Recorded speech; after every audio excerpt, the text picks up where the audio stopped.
The night was cold when the girl appeared at the iron gate. Music poured from the palace on the hill. Laughter, drums, and the clinking of expensive glasses. Guards stood tall in golden uniforms. Inside, the richest man in 7 cities celebrated his power. But outside, barefoot and wrapped in torn cloth, stood a girl no one knew. She pressed her face between the iron bars and screamed one sentence that made the music stop. "You shared a night with me and took away my future." The guards grabbed her arms. The guests rushed to the windows.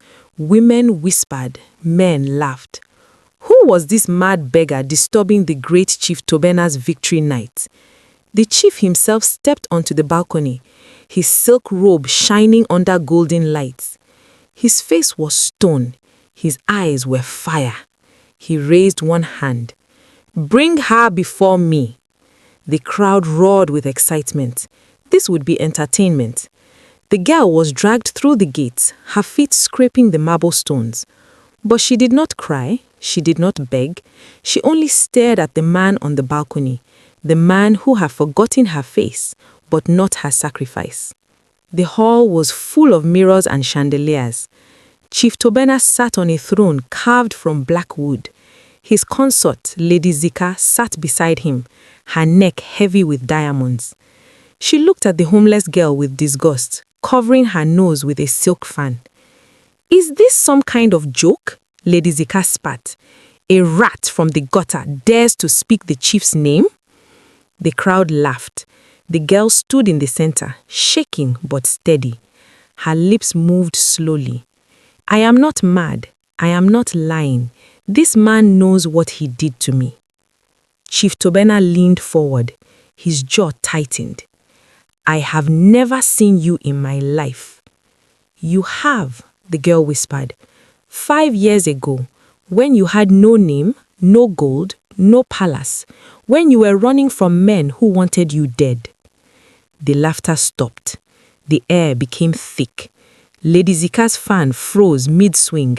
Chief Tobena's fingers gripped the armrest of his throne. His eyes locked on the girl, and for one terrible second, something flickered across his face. Fear. Lady Zika stood sharply, her voice cutting through the silence. "Enough of this madness.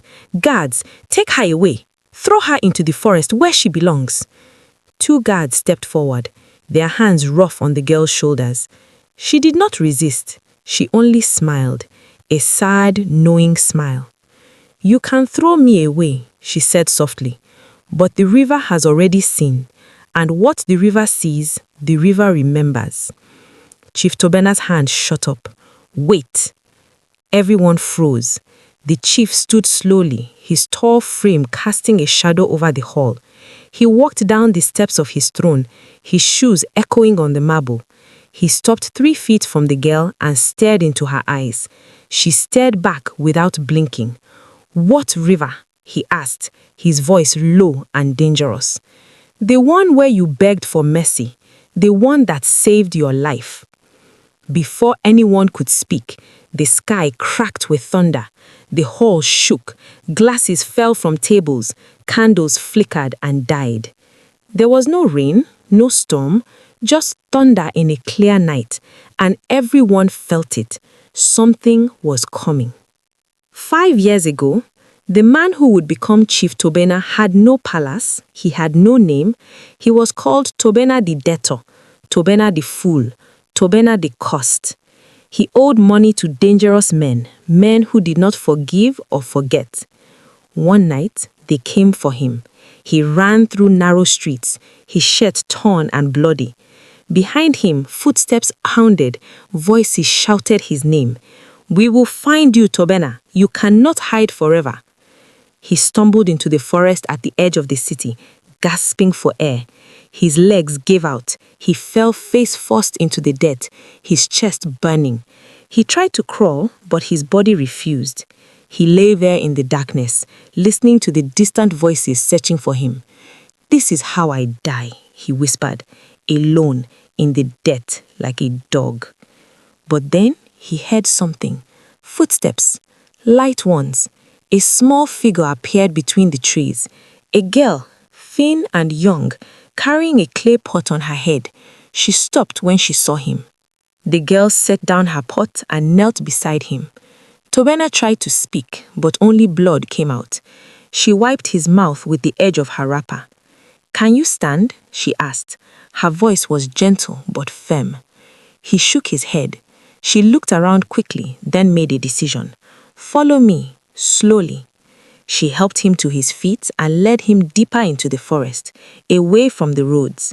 They walked for what felt like hours until they reached a clearing. In the center stood a small hut made of old wood and palm leaves. Smoke rose from a dying fire outside. "This is where I live," the girl said. She had no mother, no father, no brothers, just herself and the forest. Tobena collapsed beside the fire. The girl brought him water in a cracked cup. She tore a piece of cloth and cleaned the cuts on his face. "Who are you running from?" she asked. "Everyone," he said bitterly. "I owe money I cannot pay. I trusted the wrong people. Now they want my life." The girl nodded. "You can stay here tonight. They will not find you." Tobena stared at her. "Why would you help me? You don't even know my name." The girl fed the fire with dry sticks. Flames rose between them, casting warm light on their faces. "I don't need to know your name to know you are suffering," she said simply. "I've been hungry before. I've been afraid. I know what it feels like to have nowhere to go." Tobena watched her in silence. She was young, maybe 16, maybe less. Her wrapper was faded and patched. Her hands were rough from work, but her eyes were clear and kind. "What's your name?" he asked. "Adana," she said. "It means father's daughter, but I never knew my father." They sat together in the firelight. Tobena told her his story, how he had borrowed money to start a business, how his partner betrayed him, how the debt grew and grew until it swallowed his life. Adana listened without judgment. Then, in the distance, they heard voices. Flashlights swept through the trees. The men were still searching. Adana stood quickly and motioned for Tobena to follow. She led him to a small pit behind the hut, covered with branches and leaves. "Hide here. Don't move. Don't breathe loud." She covered him completely. Through the gaps, Tobena watched her sit calmly by the fire, humming a song as if nothing was wrong. The men came into the clearing with machetes and torches. Their leader was a tall man with tribal marks on his face. "Girl, have you seen a man running through here? Thin, bleeding, coward's eyes." Adana looked up slowly, her face blank. "I've seen no one, sir. Only the forest and the fire." The man studied her face, searching for lies. Then he turned to his men. "Search the hut. Check everywhere." They tore through her small home, throwing her pots and mats into the dirt. They kicked over the fire. They poked their machetes into the shadows. But they did not find the pit. After a long time, the leader spat on the ground. "If you are lying, girl, we'll come back for you too." They left. Adana waited until their voices faded completely before uncovering Tobena. He climbed out, shaking. "You saved my life," he whispered. She smiled. "Maybe the forest wanted you to live." As dawn broke, Tobena prepared to leave. Before he did, he took Adana's hands in his. "I will never forget this. I swear to you. Someday I will repay your kindness. Someday I will find you and give you everything you deserve." Adana laughed softly. "I don't need everything. I just need to survive." Tobena kissed her forehead and disappeared into the morning mist. Adana watched him go, not knowing she would never see that version of him again. The years that followed were strange. Tobena returned to the city with nothing, no money, no plan, no hope. But within 6 months, everything changed. He started a business selling imported goods. It exploded. Money poured in like water. Within a year, he owned 3 buildings. Within 2 years, he owned half the market. People whispered about his luck. How does a man go from debtor to millionaire so fast, they asked. Tobena smiled and said nothing. He built a palace on the highest hill. He bought cars that shone like mirrors. He wore silk and gold. He married Lady Zika, the daughter of a governor, and became untouchable. His name became Chief Tobena, chief of commerce, chief of influence, chief of power. But late at night, alone in his marble bedroom, Tobena would wake up in a cold sweat.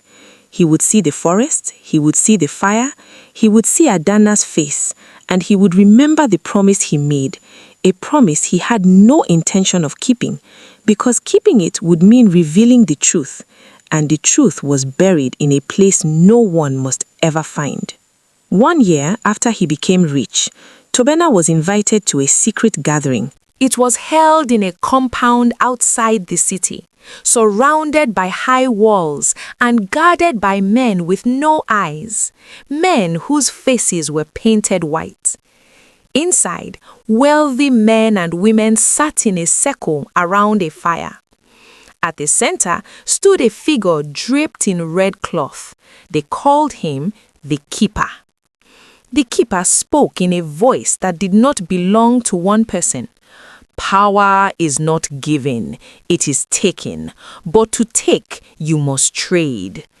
Tobena was afraid, but his greed was stronger. What must I trade? He asked. Something pure, something unseen, something that does not yet belong to anyone. Tobena thought of money, of land, of gold, but the Keeper shook his head. Not things, futures, destinies, the potential of another. Tobena's heart froze. Whose future? The Keeper smiled beneath the cloth. The one who saved you, the one who asked for nothing. Her kindness made you visible to the spirits. Now, trade her invisibility for your visibility. Trade her future for your fortune. Tobena hesitated, but only for a moment. He thought of the palace he wanted, the power he craved. He thought of Adana, poor, forgotten, living in a forest hut. She will never know, he told himself, and I will rise. He whispered her name into the fire. The flames turned black. The Keeper nodded. It is done. That same night, while Tobena slept in silk sheets, the Keeper led him to a sacred grove. In the center was a stone altar covered in ash. The Keeper placed a small clay doll on the altar, a doll with no face. This represents her womb, her future children, her destiny to rise. Tobena was told to bury it beneath the earth while speaking her name 3 times. His hands shook as he dug the hole. Adana, Adana, Adana. The moment the doll touched the soil, the ground trembled. Trees bent without wind. A distant river roared, though it was miles away. The Keeper laughed. Ha ha ha! You have planted your fortune in her grave. As she falls, you will rise. As she suffers, you will prosper. But know this, if she ever discovers the truth and speaks it aloud before witnesses, the river will reverse the trade.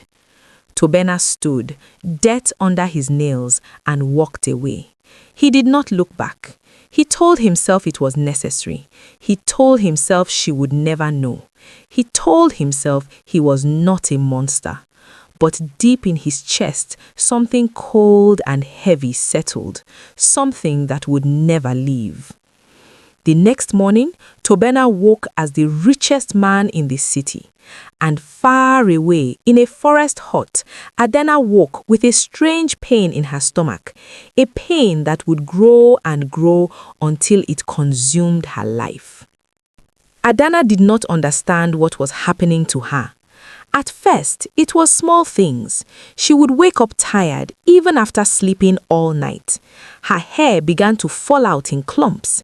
Her skin, once smooth, became dry and cracked.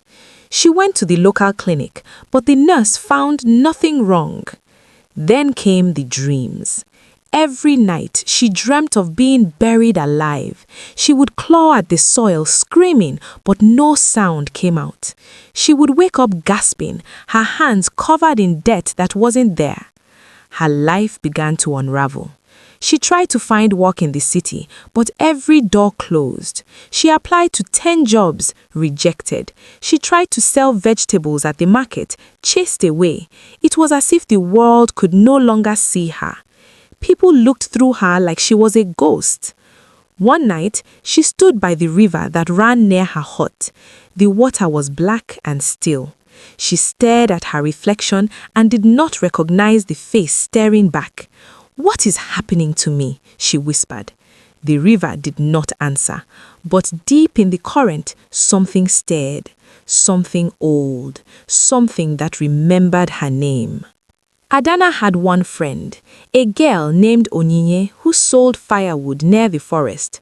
Onyinye had always been kind, always listened, but one evening when Adana came to her crying about the strange sickness and the closed doors, Onyinye's face changed. "I need to tell you something," Onyinye said with her voice shaking, "something I should have told you years ago." Adana's heart sank. "What is it?" Onyinye looked at the ground. "Do you remember the night you hid that man, the one running from his enemies?" "Yes, Tobena, I saved his life." "I know, because I was the one who told the keeper about you." Adana froze. "What?" Onyinye's tears fell fast. "I didn't know what it meant.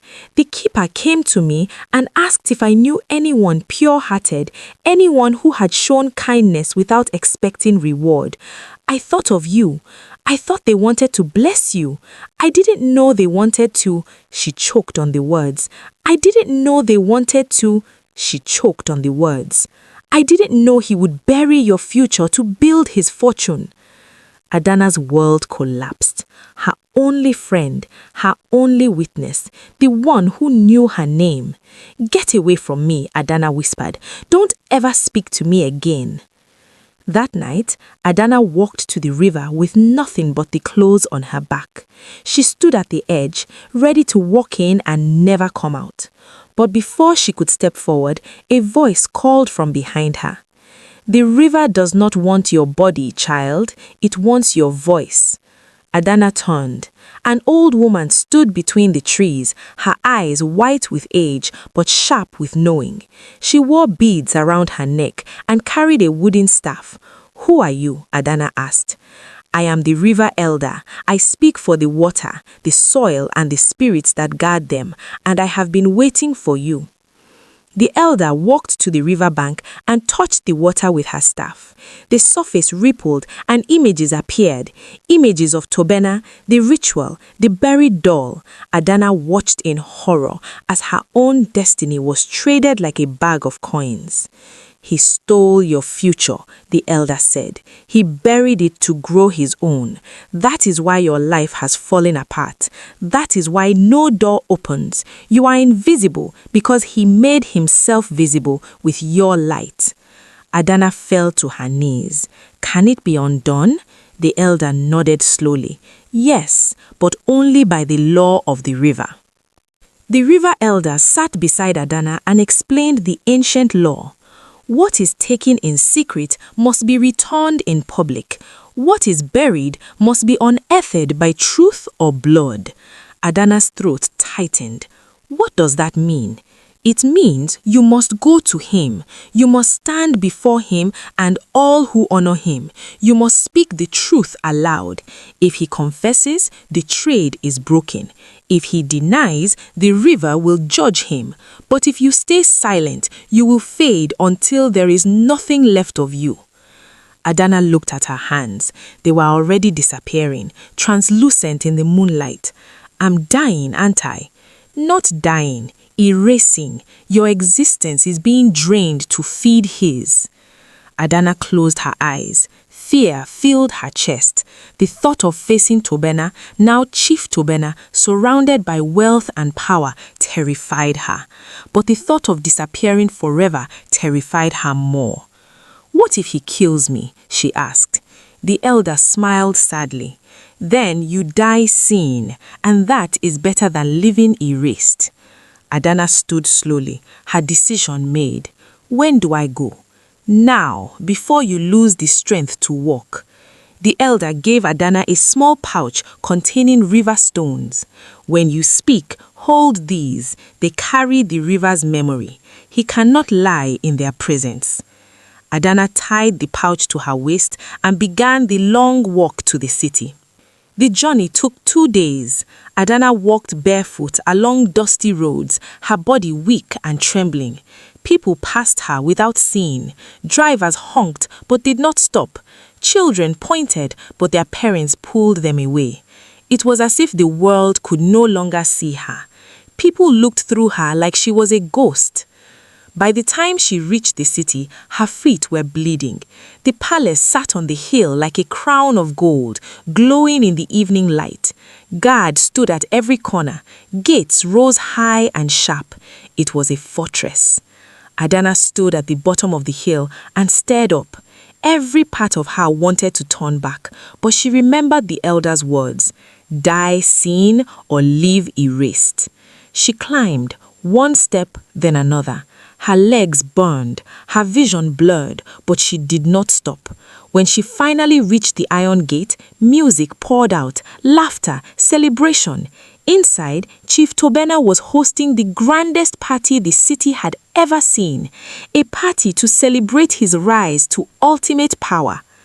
Adana pressed her face to the gate and screamed the words that would change everything. You shared a night with me and took away my future. The music stopped. The celebration froze. And for the first time in 5 years, Chief Tobena remembered the girl he had buried. Inside the palace, strange things began to happen. Candles flickered without wind. Wine turned sour in glasses. A chandelier swayed, though the ground was still. Guests whispered nervously. Animals outside, dogs, birds, goats, fled the compound as if sensing danger. Lady Zika stood at the window, watching the girl being dragged inside. This is a bad omen, she muttered. We should have turned her away. But Chief Tobena could not look away. He sat frozen on his throne, his hands gripping the armrest so hard his knuckles turned white. He knew that face, he knew those eyes, and he knew the river was watching. One of his advisers leaned close. My lord, should we silence her quickly before she speaks further? Tobena's jaw tightened. No, let her speak. I want to hear what lies she's come to tell. But deep inside, he knew they were not lies. He knew the river had sent her, and he knew that no amount of gold or guards could stop what was coming. Outside, the sky darkened. Clouds gathered fast, swelling above the palace like a great eye. The air grew heavy. Every person in that hall felt it. Something ancient had been awakened, something that would not rest until the scales were balanced. Lady Zika was not a patient woman. She was not a kind woman. She had married Chief Tobena for his wealth and power, and she would not let some beggar girl threaten that. While Chief Tobena sat silent, Lady Zika took control. She stood tall, her voice sharp and cold. Enough of this theater. This girl is clearly sick in the head. She wanders in from the street and spews madness to ruin our celebration. She turned to the guards. Take her to the east wing. Lock her in the storage room. Tomorrow we will decide what to do with her. The crowd murmured in agreement. The guards moved forward, but Adana stood firm, clutching the pouch of river stones. You can lock me away, but the truth does not need a door. It will find its way out. Lady Zika's eyes narrowed. Is that a threat? It is a warning. Lady Zika stepped closer, her voice dropping to a whisper only Adana could hear. I have buried bigger problems than you, girl. You think you are the first person to come here with accusations? You will disappear, and no one will remember your name. Adana met her gaze without flinching. The river will. Lady Zika's face twisted with rage. She raised her hand to strike, but before she could, the ground beneath them cracked. A thin, jagged line split the marble floor between them. The entire hall gasped. Lady Zika stumbled back, her confidence shaken. Chief Tobena finally stood. His voice boomed across the silent hall. "Enough! Everyone, leave us, now." The guests hesitated, then slowly filed out, whispering and glancing back. The guards remained, but Tobena waved them to the edges of the room. Only he, Lady Zika, and Adana stood in the center. Adana's voice was steady. "5 years ago, you came to my home. You were running from men who wanted to kill you. I gave you water. I gave you shelter. I asked for nothing." Tobena's face was stone. "I don't know what you're talking about." "Yes, you do." Adana held up the pouch of river stones. "You made a promise to repay my kindness. Instead, you traded my future to the keeper. You buried my destiny so yours could rise. Every breath I lost, you gained." The hall trembled. Cracks spread across the walls. A golden vase fell and shattered. Lady Zika backed toward the door. "Tobena, what is she talking about?" Tobena's eyes flickered with panic, then hardened. "She is lying." "Then why is the ground shaking? Why are the walls cracking? Why do you look afraid?" Tobena's chest heaved. "I am not afraid of you." "No," Adana said. "You are afraid of the river." At that moment, water began to seep through the cracks in the floor. Cold, dark water that smelt of earth and time. Chief Tobena exploded. "Guards, seize her! She is using witchcraft to destroy my home." 4 guards rushed forward, grabbing Adana by the arms. She did not resist. She only stared at Tobena with sad, knowing eyes. "Denial will not save you." "Get out of my sight," Tobena roared. "Throw her into the forest. Let the wild animals finish what should have been done years ago." Lady Zika's voice was shrill. "No, kill her here. Bury her in the compound. She is a curse." But the river elder's words echoed in Adana's mind. If he takes you away, the law is fulfilled. She understood now. This was not the end. This was the beginning of justice. As the guards dragged her toward the door, Adana whispered the final words the elder had taught her. "What is taken in secret must be returned in public. I call upon the river to witness." The moment the words left her lips, every source of water in the palace exploded. Pipes burst, fountains overflowed, the pool in the courtyard erupted like a geyser. Guests outside screamed and ran. The palace was flooding from within. Chief Tobena staggered back, drenched and disoriented. He looked at Adana, terror finally breaking through his mask. "What have you done?" Adana smiled through her tears. "I have spoken the truth. Now the river will finish it." Chief Tobena's voice dropped to a deadly whisper. "Take her away, far from here, where no one will ever find her." The guards nodded and dragged Adana through the flooded halls, out into the stormy night. Rain poured from the sky now, thick and cold. Lightning split the darkness. Adana did not fight. She let herself be taken, knowing that this act, this final cruelty, was exactly what the river needed. As they pulled her past the iron gate, she heard Chief Tobena shout from the balcony, "I will take you away. You will never be seen again." Those words hung in the air like a curse, and the river heard them. Miles away, the river elder stood by the water's edge, her blind eyes glowing faintly. She nodded. "It is done. He has spoken the words. He has claimed the act. Now the law will turn." Back at the palace, the flooding stopped. The rain ceased. The guests slowly returned, shaken but relieved. Chief Tobena stood in the center of his ruined hall, breathing hard. Lady Zika touched his arm. "Is it over?" Tobena nodded. "Yes, she's gone. We will never hear from her again." But he was wrong. What Chief Tobena did not know was that the law of the river worked in opposites. To take someone away in darkness was to bring them into light. To silence someone unjustly was to amplify their voice forever. The moment Adana was driven beyond the city limit and thrown into the forest, the river accepted her sacrifice. The stolen destiny, buried 5 years ago, began to crack open like a seed in soil. The power that had fed Chief Tobena's rise reversed its flow. That very night, Tobena's largest business deal collapsed. His partners withdrew without explanation. His shipments were seized at the border. His bank accounts froze due to irregularities. Within days, his wealth began to drain like water through a broken dam. He hired investigators. He threatened officials. He prayed to the keeper, but nothing worked. The more he fought, the faster he fell. His friends stopped answering his calls. His allies turned their backs. Even Lady Zika began to pack her bags. "What is happening to us?" she demanded. Tobena could not answer. He sat alone in his crumbling palace, staring at the cracks in the floor, and he knew the river had reversed the trade. The palace that once stood as a symbol of power became a symbol of ruin.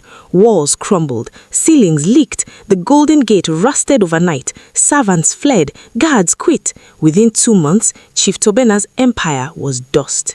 He lost his title, he lost his businesses, he lost his wife who left him for a younger, richer man. He was evicted from his own palace, forced to carry his belongings in a single bag. People who once bowed to him now spat at his feet.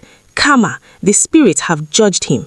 Tobena wandered the streets, thin and hollow-eyed, begging for work. No one would hire him. No one would help him. He was invisible now, just as he had made Adana invisible. One night, he found himself at the edge of the forest, the same forest where Adana had saved him years ago. He collapsed in the dirt, weeping. "I'm sorry," he whispered to the wind. But the river did not forgive. The river only balanced.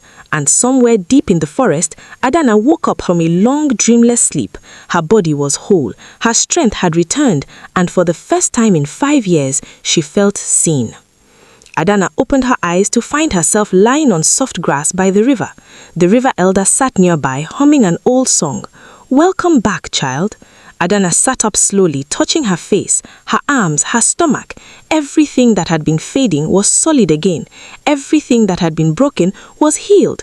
"What happened?" she asked. "The river claimed its due," the elder said. "When he took you away, he fulfilled the law. What was buried has been unearthed. What was stolen has been returned." Adana looked at her hands. They glowed faintly in the moonlight, as if her very skin had been reborn. "And he," she asked, "he is living the life you lived, invisible, rejected, forgotten." Adana's chest tightened. Part of her felt relief, part of her felt sorrow. "Will he die like this?" The elder shook her head. "That is not for the river to decide. That is for him to decide. If he truly repents, if he confesses his sin publicly and accepts his fall, the river may grant him mercy. But if he clings to pride, he will fade until nothing remains." Adana stood, her legs strong beneath her, and she looked toward the city light in the distance. "I will not go back there." "You don't have to," the elder said. "Your destiny is your own now. You are free." Weeks later, Chief Tobena, now just Tobena, found himself at the gates of the river. He had heard the stories. He had heard that the elder could undo curses. He fell to his knees in the mud, his clothes torn, his pride shattered. The river elder appeared from the mist. She looked at him without pity. "Why have you come?" "To confess," Tobena whispered. "To beg for mercy." "Speak then." Tobena's voice cracked. "I was saved by a girl named Adana. She gave me shelter when I had none. She asked for nothing. I promised to repay her kindness. Instead, I traded her future for my fortune. I buried her destiny so I could rise. I am the reason she suffered. I am guilty." The elder was silent for a long moment. Then she nodded. "The river hears you. You have spoken the truth. But truth does not erase consequence. You will not die, but you will not rise again. You will live a humble life, and you will remember what you did. That is your mercy. That is your punishment." Tobena wept. "Will I ever see her again?" "That is not for me to say. That is for her to decide." Tobena bowed his head and walked away, carrying the weight of his choices like stones in his chest. Adana never returned to the city. She built a new life in a village by the river, far from the noise and greed of men like Tobena. She became a healer, teaching others the wisdom the river elder had taught her. People came from far away to hear her story, the girl who was buried and rose again. She never married. She never sought revenge. She simply lived. And in living fully, freely, and seen, She became more powerful than any palace could ever make her. Years later, a thin gray-haired man came to her door. His eyes were tired, but they were honest. "I don't expect forgiveness," Tubena said quietly. "I just wanted you to know that I remember. Every day I remember." Adana looked at him for a long time. Then she handed him a cup of water. "Drink, rest, then go." He drank, he rested, then he left, tears on his face. Adana watched him disappear down the road. She did not hate him. She did not love him. She simply let him go. And the river, ancient and wise, whispered its final lesson to the wind. Kindness ignored becomes judgment. Destiny stolen returns with interest. And the one who buries another will one day know the weight of the soil. What lesson did this story teach you? Was justice served or mercy denied? Share your thoughts.